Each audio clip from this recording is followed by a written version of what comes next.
inbounds pass comes into Jordan. Here's Michael at the foul line. A shot on Elo. Good! The Bulls win! They win! That was get the ball, Michael. Everybody get the out of the way. Go to the basket. Michael. Oh, my goodness! Oh, baby, what a sensational play! Knicks have led by as many as 17. Jordan trying to shake off Starks. Oh, what a move by Jordan! It counts. And the foul. That is one of the moves of the season. The look away to Livingston. Jordan. Oh, a spectacular move by Michael Jordan.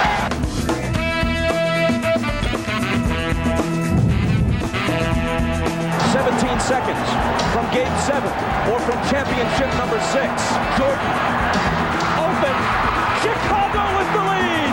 The Chicago Bulls have won their 6th NBA championship. Oh my God, that was real. What a finish. And when we come back here on TNT, we're going to get it started. Michael Jordan's conversation with John Thompson. MJ, a winner, a champion, but the bottom line, a competitor. Have you ever met anyone that you felt was as competitive as you are? No. I just feel that my competitive drive is far greater than anyone else that I've met.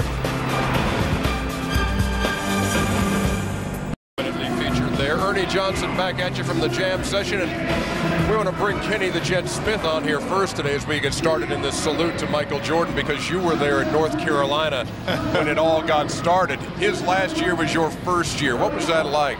It was very interesting because obviously he wasn't a player that he became, but you saw all of the qualities that you would want in a player that he had and he possessed, but he coupled them and put them all together when he got to the actual NBA, because I didn't think he was going to be as good as he is now, to be honest. I really didn't think that. Well, was he a typical college kid, or was there something special? Was he treated with reverence around there on Chapel Hill? No. Sam Perkins actually was the player everyone idolized at the school. Michael was kind of like a little bit of a second fiddle, because Sam was a 4-year All-American as well. But what I do remember is playing a lot of times in the summer league and in the summertime.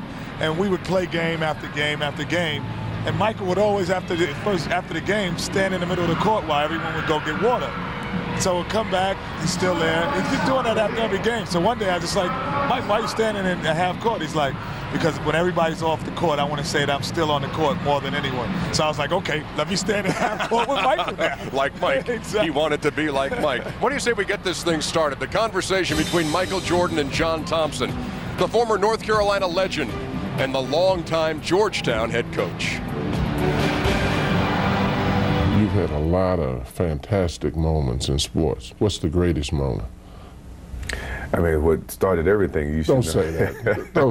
Don't say the shot against Georgetown. Yeah, that was the greatest moment, because I think that took me from if I had any doubts about playing on college level or playing with the big guys, that shot gave me the confidence that I belonged where I was, and that it was, if you put your mind to doing whatever you want to do, good things can happen. So before anything else happened with Michael Jordan outside of that game and against you guys, that shot gave me the idea that I could be better than what people think, and I can, surpass any expectations that I may have for myself. Let me turn it. What's your greatest disappointment in sports? I haven't had any disappointments. I mean, sports is a tool that teaches. And it teaches you bad things. It can also teach you good things. It's how you perceive those things. I've looked at every experience that I've had, negative and positive, and taken that as a positive. If I wouldn't change anything, because I think it would alter some of the other things that happen. So when I look back, I can't say that I've had any bad things happen. Sure, I mean, you don't want bad things to happen, but you deal with bad things. You can't have good or without bad. When you look back at your career, particularly in the NBA, when you started off in the NBA, you did a lot of exceptional things yourself individually. Right. And then later on, 96, 98, you guys start really winning championships. Right. Evaluate the difference in the two. Well, I even go back further. I mean, you come out of college, you got a lot of gifted talent and some knowledge from your coach, you know, and when you get to the pros, you have to blend that knowledge as well as your individual talent. And you don't know where you stand. You know, I came into the league thinking I was the last on the totem pole. That was my thinking. I didn't come in thinking I was on top.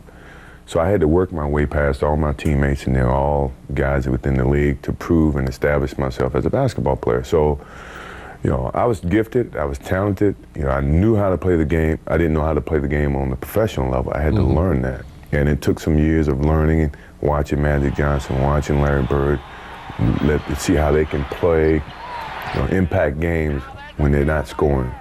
Or, you know, they score 4 points, they still make the big plays down the stretch. These are things that you learn in the process of maturing in this league, you know. And as I watched, I began to adapt, and I became more complete. You know, I wasn't one-dimensional. The one thing I never wanted to be was one-dimensional. You know, everyone saw me as just a scorer, one-on-one player, but I knew I was better than that. I came from a great program at North Carolina, teach you how to do more than just one thing. You know, so I spent the rest of my career trying to evolve as a player, and when our team got to a point where we can contend, I had to assume a leadership role. I had to, you know, other guys had to step forward, and then when we got to that point where we were winning, all the bases and all the foundation has been built. You know, now it's just a matter of, can you mentally get yourself back each time to challenge yourself, more so than the opponent, but yourself, to be that hungry each and every time you stepped on the court. That took some evolving over the course of my career. And when I got to that point, I had no doubts that I couldn't win anytime I stepped on the court, or that I couldn't inspire people to win no matter how many times I stepped on the court. I tell people that from my observation of you, you're one of the most competitive individuals that I've ever seen. I would imagine if you were playing jacks with somebody, you'd want to kill them. Have you ever met anyone that you felt was as competitive as you are? No. I just feel that, you know, my competitive drive is far greater than anyone else that I've met. You know, I think that I thrive on that. I think that's my biggest motivation in life, you know, is to compete, you know, find different competitions in certain things in life and try to overcome that, you know, be it positive or negative. But I have yet to meet someone who is as competitive as me, you know, and I just feel that much confident about my competitive drive. I want to ask you some true and false questions. Just three. Just three, okay. Just three. Michael Jordan is the greatest basketball player ever. False. Why? Because I didn't play against, you know, all the great players prior to me, and I had those other players to influence my game. I mean, it's a great honor, don't get me wrong. But I love to have played against Jerry West to determine if I was a better guard than him or Oscar Robertson, but we'll never know. Michael Jordan, had he stayed with baseball, would be playing in the big leagues now. I believe that.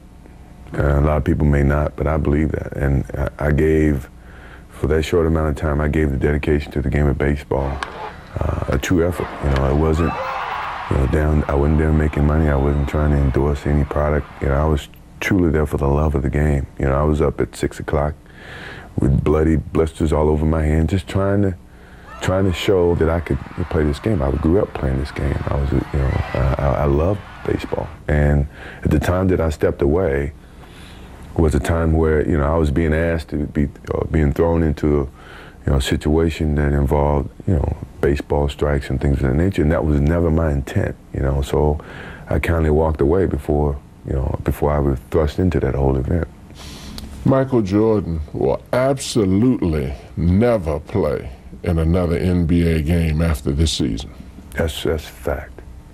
I will not play in another NBA game. You know, I would play basketball. I'm glad you said NBA game. But I mean, I got kids who love the game of basketball. I got friends who love to talk trash about me.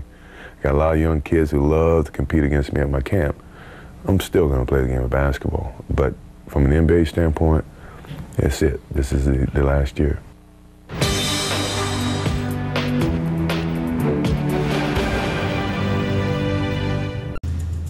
I seen him do things that you can't even dream about doing. I seen him go up on one side of the lane, get bumped, still up in the air, twist the ball, do all this in the air and laid up on the other side. People can't do that. One play really sticks out of my mind. I would never forget. I have it on tape at home. We play New Jersey Nets. Michael get the ball, and he maneuvers inside, outside, around back. I mean, it was unbelievable, and makes the shot. I mean, he's the greatest. I remember him getting the steal, tiptoeing, throwing it in, coming out of bounds, coming back inbounds. Then he turns his back, hits it off the glass, and gets the foul. Just watching him in motion was really exciting. You know, just seeing him shed those tears after winning that first championship, you know, he had let a lot of weight off his shoulders to be able to win a championship and be compared to some of the greatest players that ever played the game. I'll tell you a story that I think summed the whole thing up.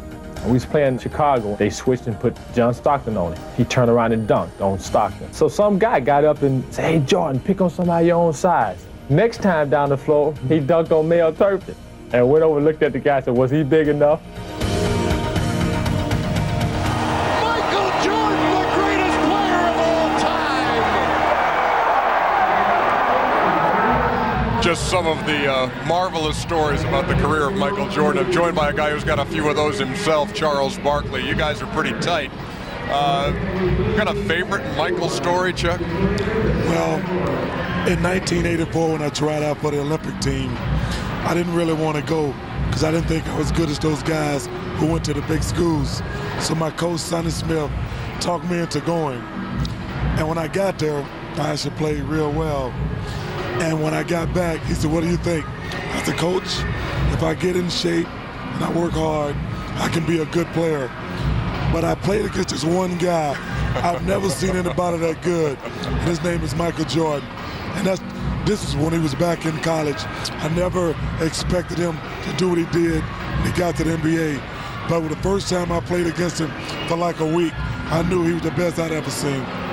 And you make a good point there, because there was nobody, and we're talking to you in our round table too with more on this, Charles, but there was nobody with the combination of will and skill, and nobody, as he told John Thompson, with that kind of creativity.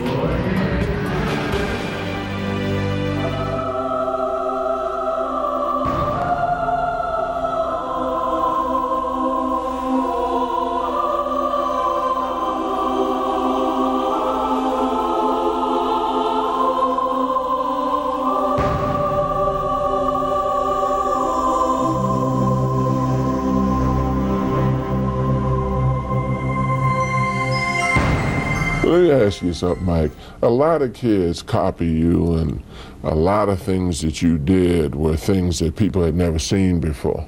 Did you ever practice those things, that creativity, that self-expression that you did, some of those shots you made? No, I never did. I mean, you know, obviously when you're as a kid, you want to count down 5, 4, 3, 2, 1 to make the game-winning shot. Yes, but I mean, in terms of the creativeness, I think you've seen it. You know, it has happened in situations where the defense dictates what your reaction may be. But then once you do it once, you know you have a gifted talent to create. You know, in any other situation, you try to alter, you try to change. But all it was the expansion of Elgin Baylor, Dr. J, all the guys who was creative before you. And I grew up watching them, so the vision was there. It's just the creativity expanded with my talent. What motivates you, fear or the feeling of wanting to conquer or be successful? What motivates me is the unknown. No one knows. You know, they can all speculate, but no one really knows. And you know, when you look at my career from high school all the way up through to the pros, no one knew what Michael Jordan was capable of. You know, and myself, I didn't know. You know, but that I didn't let that stop me. You know, and I let that motivate me more so than anything. That as long as it's unknown, that means I have a chance. You know, and that's the way I pursued my whole career. Have you ever gone on the court and been afraid? No, I've never been afraid. I mean, obviously you're nervous, but afraid means you're not confident in your skills. I have total confidence in my skills, so I'm not afraid. Of all the rivalries which you've had, which is the toughest one you've ever had as an individual? As an individual, it was probably the Detroit Pistons. You know, when we were trying to get over that hump, I mean, we had the battle. I wouldn't say fear, but intimidation.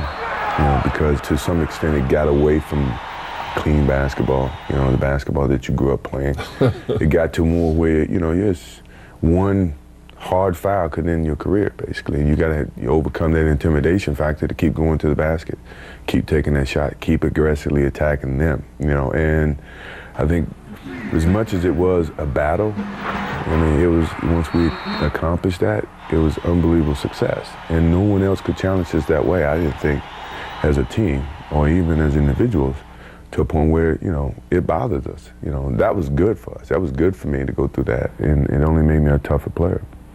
How about from a personal standpoint? All players have one player you play against that you say, hey, I enjoy playing against this guy, and I'm looking forward to it, and I just want to show him. It changed from player to player. Magic Johnson, obviously, because of his notoriety, and Larry Bird, his notoriety, that we had to get past them, or I had to get past them individually before I gain any credibility or can ever get into their ballpark. I had to win championships, I had to win MVPs, I had to make impacts on my team. So that became a challenge for me. Clyde Drexler, who, you know, in essence, we were compared, you know, we were, you know, viewed as being similar. I wanted to show the difference. I felt like it was no comparison, it was no closeness, it was totally a separation between he and I. Every time I battled with that notion in mind, you know, that I wanted to separate myself from him. I mean, we're good friends, don't get me wrong, but it was just that, you know, how people perceived us in our games. You know, I wanted to excel my game and isolate my game from everybody else, that I was more than just, you know, a few-dimensional. Even when it came to Magic Johnson, and I mean, Magic Johnson was a, you know, crowd pleaser. He was a, you know, good offensive player. He was a great motivator. You know, average defensive player. You know, I wanted to change that. I wanted to take another step. I wanted to do all those things, you know, that could separate me from Magic Johnson. You know, I'm not saying he wasn't great. He still is great. But we're great in our own different way, you know, and that was motivational for me, you know, and to this day it still is. You did an awful lot of scoring big game situations. Who did the best job defending Michael Jordan? During my heyday, I mean, they didn't have one man, you know. They had, you know. There was not one guy that you hated to see coming? No, I mean, I knew Dumars. Dumars positioned himself defensively great, you know, with help. He knew he had Rodney, he had Lambie, he had everybody helping, you know. But he could position himself great with me, and that was a great challenge to try to outthink him, because he was a great thinker on defense. He tried to take away some of my advantages. I try to expand on my advantages, and I try to attack him where he had weaknesses. You know, utilizing my size, you know, trying to get him in a one-on-one situation before the defense could come and help him. You know, that, you know, I would say he was the guy that made me or forced me to expand from an offensive standpoint. How would you have guarded Michael Jordan? I made him shoot the jump shot. You know, even though, you know, when he drives, he penetrates, he can involve a lot of other people. If he stands out and shoots the jump shot, you only got one person you got to worry about. And I don't think he can score 100 points. I don't think. I do.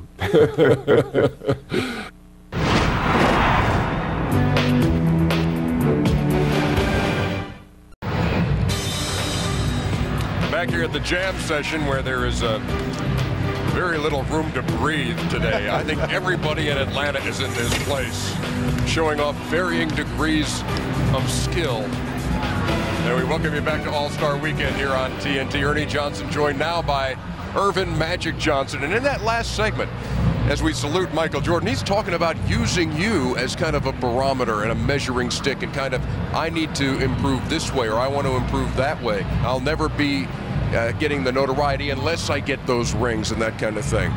What's your reaction to that? Well, first of all, it's an honor to be used as a barometer when you talk about Michael Jordan. I think what happened was Larry Bird and I started it off, and we thought we had something special until this guy named Michael Jordan came into the league.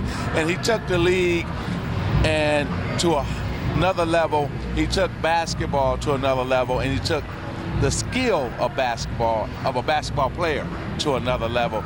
There's never been anybody quite like Michael. There probably never will be. And I tell you, we all used to go out, Larry and I, and try to keep up with this guy in terms of skill level. We knew he was practicing 10 hours a day. That made us have to practice 12 hours a day. And he told us something interesting at the Olympics, and I'll never forget this, talking to Larry and I. He said, look, you guys are the old sheriff, but there's a new sheriff in town, and his name is Michael Jordan. So I'm going to take it from where you guys started, and I'm going to take it to a whole nother level. And Michael, you did just that. Exactly right. If you look at the stats for a guy like Michael Jordan, certainly they stack up against all kind of players of all time in this league, but how important were they? Let's return to John and MJ. What impact does your statistical place in the NBA have on you? Well, that never drove me. You know what I mean? The stats only add up when you put forth the effort and you don't worry about it. You know, good things happen to those people that work hard. If I sit here and play for the stats, I would have never retired in '93. Or I still probably be chasing Wilt Chamberlain's all-time, you know, or Kareem Abdul-Jabbar all-time scoring lead. I mean, that doesn't drive me. I mean, sure, I mean, it defines to some extent for people who don't know me, or, you know, 20 years from now would never know who Michael Jordan really is. But based on the stats, he must have been pretty decent.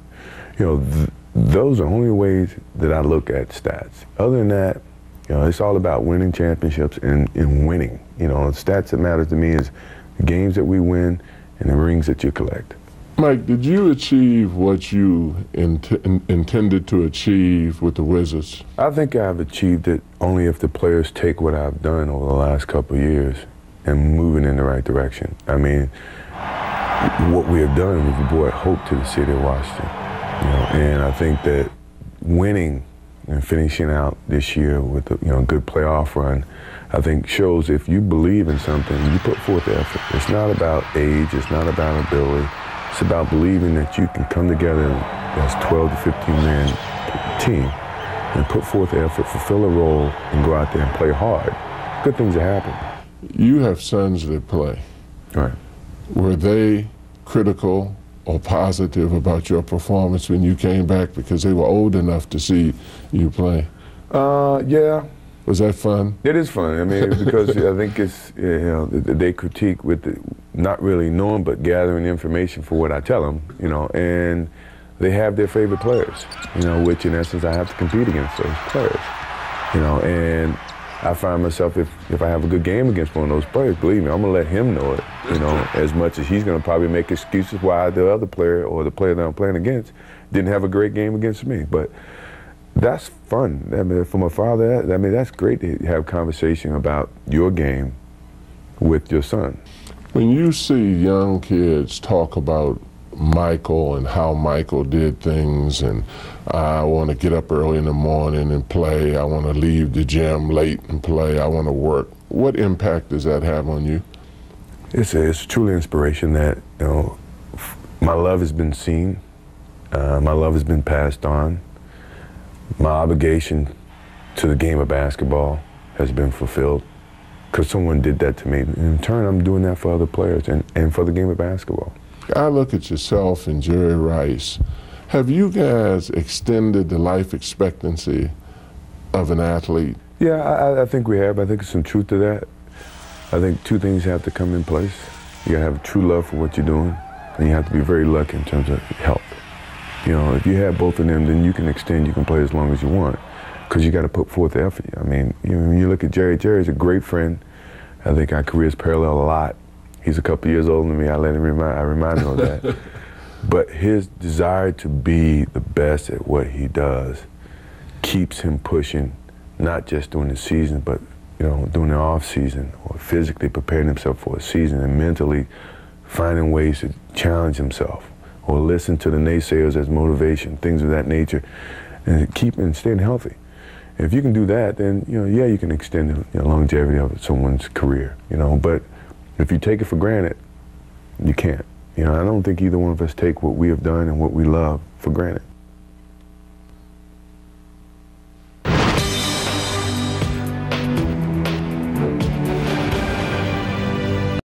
And we really have to play a complete basketball game. I don't think one man can beat the Boston Celtics. Michael Jordan, the basket good. What a great shot. And Jordan with 40 points.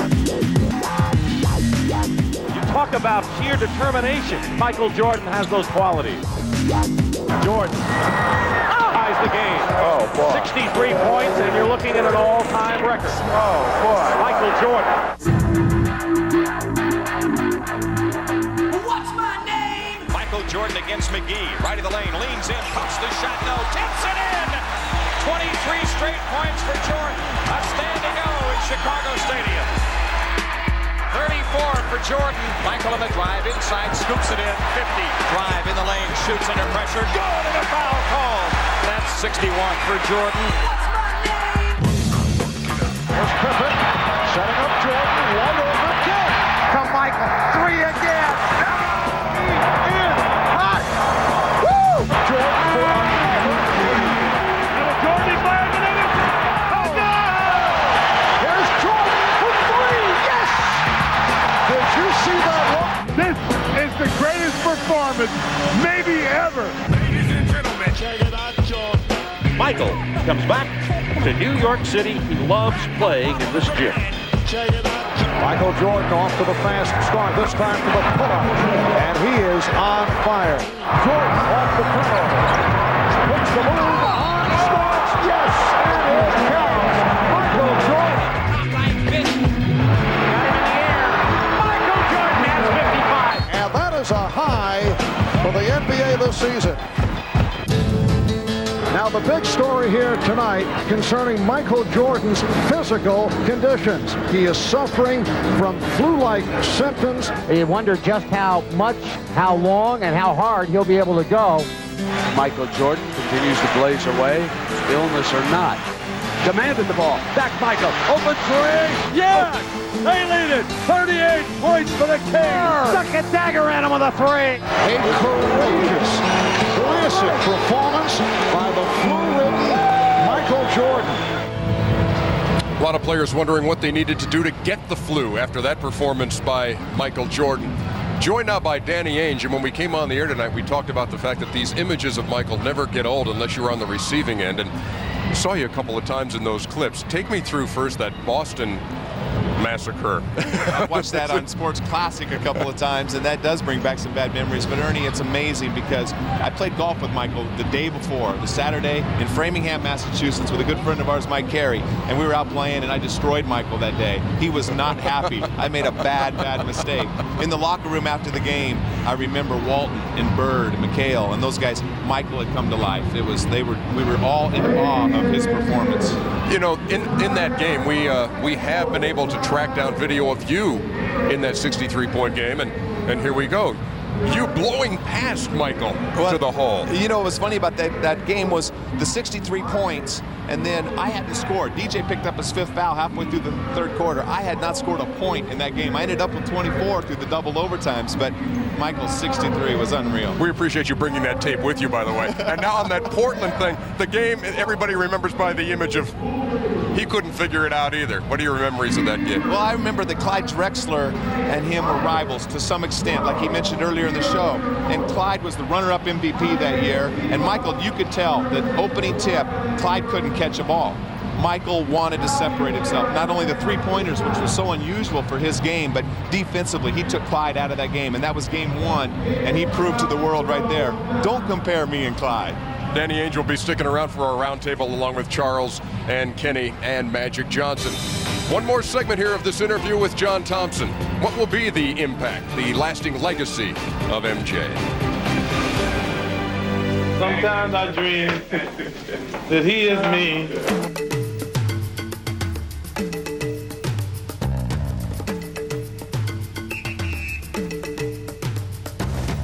Sometimes I dream that he is me. You got to see that's how I dream to be. I dream I move, I dream I groove. Like Mike, if I could be like Mike. Nobody in the world will cover my main man, Michael Jordan. Michael Jordan! What'd you expect? Elmer Fudd? I'm not going to sing. When did you first realize that no matter where you went, what you would do, you were known? And what impact did that have on your lifestyle? I started taking trips with Nike. You know, Nike took me over to Europe to try to, you know, to push the shoes and push the brand. And as I was over there, more and more people became aware of who I was. Not because of the shoes, but because of the way that I was playing. And at the same time, the league has started to expand and try to get the game of basketball, NBA basketball, worldwide. And the Dream Team, you know, blew it wide open. You know, I think that was when, you know, I couldn't go anywhere in the world and walk the streets. You know, I used to could go to Paris or, you know, Milan or somewhere like that and just walk the streets and no one would know. I can sit outside and, you know, with my family and friends and whatever and just enjoy it. But ever since, you know, the Dream Team, things has just totally gone berserk. I mean, no matter where I go in Europe, it's no different than the States. How difficult has it been being Michael Jordan? It's been difficult, but it's got its advantages and disadvantages. I mean, the advantages outweigh the disadvantages no matter how you look at it. And you know, the inspiration that I try to pass on, you know, the admiration that I gain back, I wouldn't give that away for nothing. As you leave the game, what message do you want to leave to young athletes that are coming on? Be true to the game, because the game will be true to you. If you try to shortcut the game, then the game's going to shortcut you. If you put forth the effort, you know, good things will be bestowed upon you. You know, that's truly about the game. And in some ways, that's about life, too.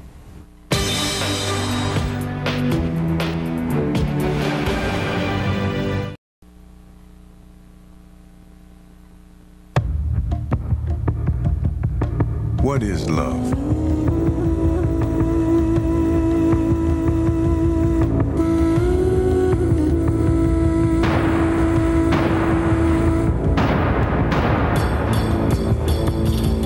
Love is being a rookie.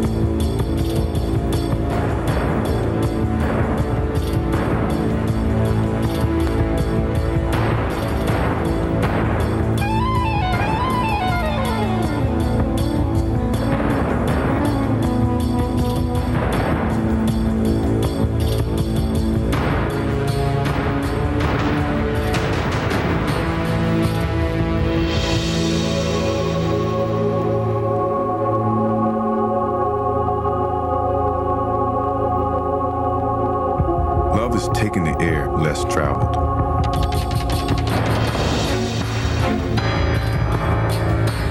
Love is wearing a new pair every game.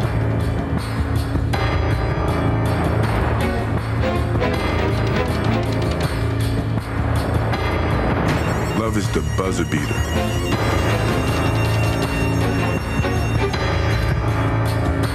Love is dropping 69.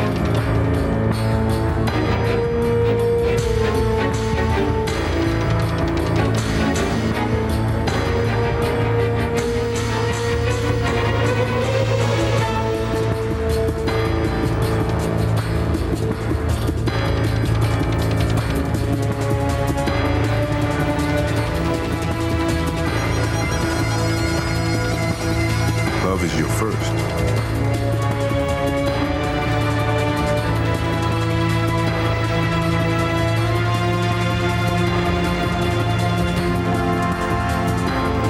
Love is a three-peat. When I lose the sense of motivation and the sense of to prove something as a basketball player, it's time for me to move away from the game of basketball.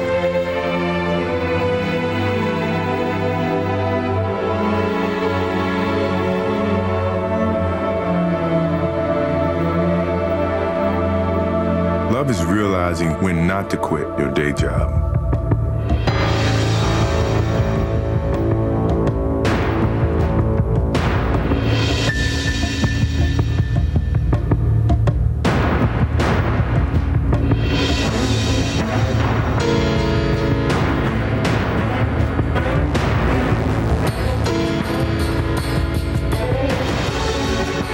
Love is silencing your critics.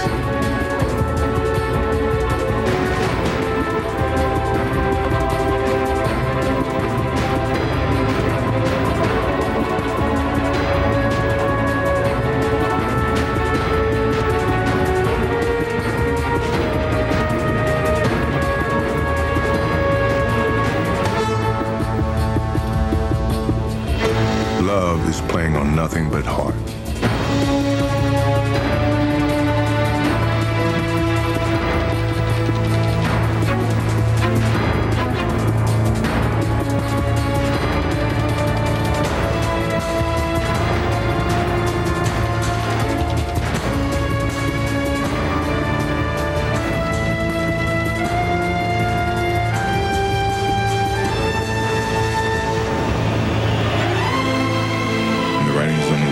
Take it and walk away with your head held high and move on. Thank you, Chicago.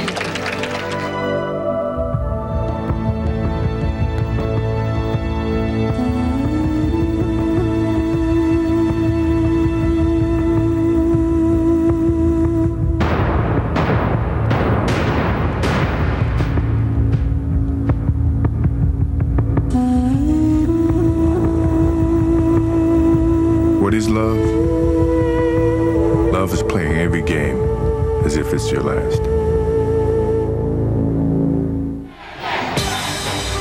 Now, we asked you a short time ago, what do you think Michael Jordan's greatest play was? And you could log on, NBA.com or AOL keyword NBA.com. And so far, we're going to have the results next hour, but so far, it's the switch of hands against the Lakers, the Marv Albert spectacular move by Michael Jordan. That leads the way right now, and does that sit well with everybody at this point? No, I got to go with the last Utah shot. That showed everything. That showed fundamentals. That showed his escape dribble. That showed him follow through. That showed everything about a game-winning situation. To me, that capsized his whole career in one play. Welcome to our roundtable discussion now as we wrap up this salute to Michael Jordan. Danny Ainge, Magic Johnson, Kenny Smith, Charles Barkley. You've heard from all of them individually so far, and now as a group. Let me just throw this out. Is he the greatest player ever, Danny? Yes. Because he played both ends of the court. Offensively, there could be some debate, although I think he was one of the best offensive players, but because of everything he did, yes, and his competitive edge. Magic. No, he's the greatest player, and Bill Russell is the greatest winner.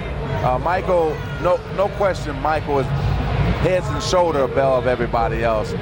He not only dominated on offense and defense, but he also dominated. There will never be a basketball player, and I don't know if there'll ever be another athlete that make as much money on the court and off the court as Michael Jordan. It's just, he will go down like Muhammad Ali, and maybe even bigger. Well, I think the point they touched on, Michael was, they're always trying to say, who's the next Michael Jordan? And they only look at offense. Michael Jordan was the best defensive player who played during our era, and that's what separated him. And I have to agree again. The domination everywhere. There's no players today, like Charles just said, that can dominate a game without scoring 30. There's been games where Michael didn't score 30, but dominate the game from defense, assist. Because in 1 year, he played the point guard position. People forget that as well. So the assist as well and the defensive end, total package. By the way, Charles, you're going to be all right here with the voice? No. Yeah. No. You have to yell and scream the whole time. It must have been the rookie game. He was yelling and screaming at that. Have Charles whisper in Kenny's ear and every answer he has. And then, Kenny, you can relay it to everybody. We hear so much about the great will to win that Michael had. In the ratio of will and skill, I mean, how did that work out for him? It's a combination of both. You have to have both. You know, the will to win, what drove him, and then the skill level is what made him. See, he would have been only Michael Jordan with just the will to win, but he was Michael Air Jordan with the skill to win. Well, the other thing to add to that is I agree with Magic, but not only that, but his will drove other players' will. You know, Scotty had a stronger will. Horace Grant, B.J. Armstrong, all these guys, his will was contagious, and that's what I think makes him even more special, what he did on the court, what he made other players become. And people forget, he was the best fundamental player in basketball. And that's what everyone sees, the dunks and they see the highlights. But he was the first, to me, the first athlete to come into the game with fundamental skills as his basis. And then his athleticism just took him to where he is today. Where did he learn those fundamentals? At North Carolina in college. What happened to you? Hey, I got fundamentals, but I didn't have athleticism or will. Is that something that Charles whispered to you, or do you have something to add on that front? Well, no matter how much will you got, if you don't have talent, it doesn't matter. He was one of a kind, remains one of a kind, and tomorrow he plays in his final NBA All-Star game here in Atlanta. Michael Jordan, our salute here on TNT. We'll be back.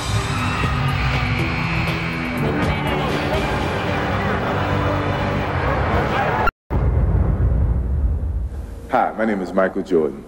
I want you to take a trip with me and discover the secrets that I've known for many years. That man was truly destined to fly. From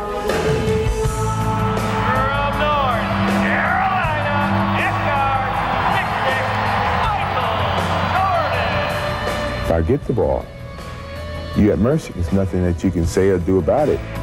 You own the ball, you own the game, you own the guy who's guarding you. You can actually play him like a puppet. As long as we're on this earth, I think everybody wants to be known as a winner. The Chicago Bulls have won their first ever second straight season, 3 straight NBA championships. And the only way you can be remembered on this earth is to win. The Chicago Bulls have regained the NBA throne. It is Bedlam here at the United Center. The Chicago Bulls have won their 6th NBA championship. How would you like to be remembered? As a winner that sacrificed every aspect of this game for that sake of winning, you know, and it would do anything to cover holes of a team or a player so that we can win. And truly love the game of basketball. I truly love the game. I wouldn't be playing if I didn't love the game. It's truly for the love of the game of basketball.